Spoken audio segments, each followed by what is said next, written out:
Hello. Ito guys, ngayon magmamarinate ako ng lamb. Ito guys.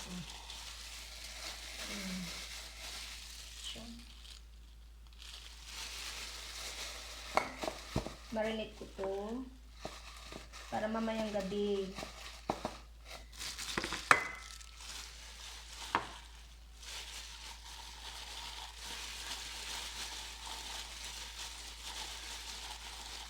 Ito guys, ito yung mix na to.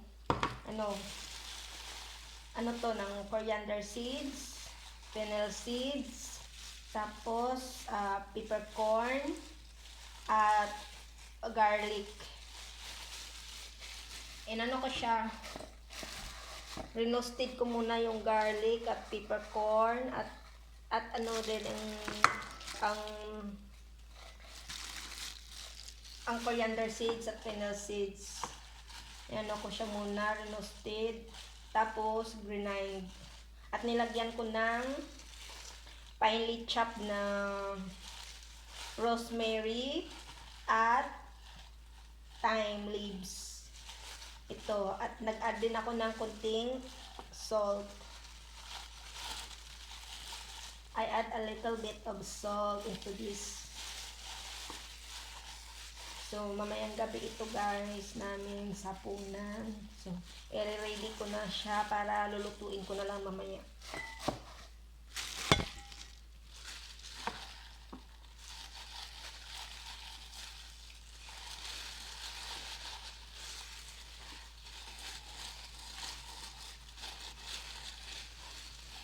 So, kailangan kasi marinate siya ng maayos kasi para mas malasa siya.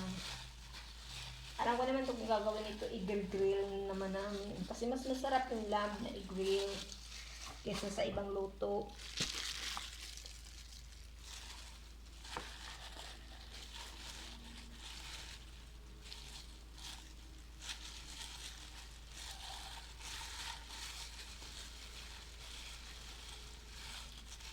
Yun, ito yung palagi yung ginagawa ko araw-araw. Pag dito sila kakain sa gabi, naghahanda na ako niya ng lulutuin. Kasi pag tanghali, wala naman sila dito, kaya ako nakakain. Kaya hindi na ako kailangan magluto. Pero pag nandito sila, yun, hindi ko magluto. Pero hindi naman ako nagluluto talaga ng lahat. Minsan nagtutulong lang din ako sa sa kay madam ko magluto. Kaya ngayon, mabilis na matapos. Isa na lang guys.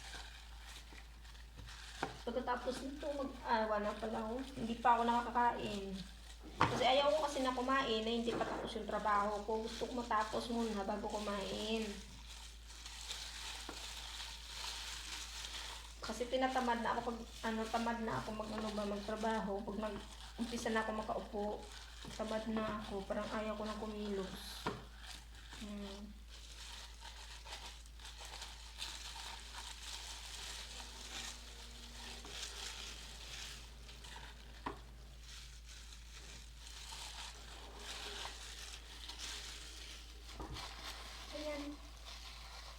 Na, natira pang mga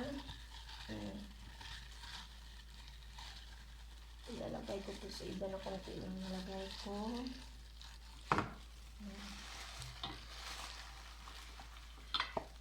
Para mas maging malasa.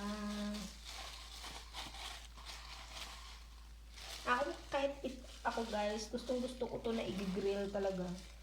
Mas gusto ko siya. Tapos kahit ito lang yung kakainin ko, ayos na sa akin. Masarap talaga siya pag i-grill.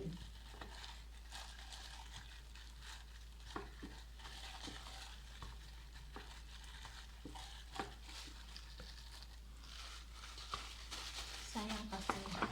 Ayan, tapos na.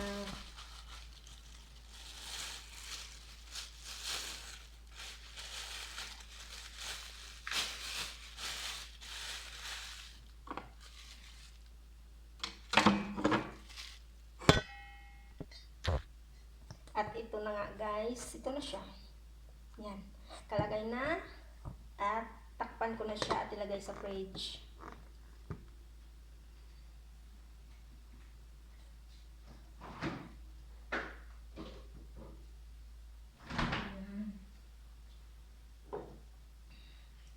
Nilagyan ko rin pala guys ng olive oil, konting olive oil para hindi siya maging dry pag ma-grill na siya. Kasi pag hindi mo lagyan ng kahit konting oil, parang dry kasi yung karne. Ayaw rin naman nila na dry yung karne, kaya gusto nila yung medyo ano siya, wet.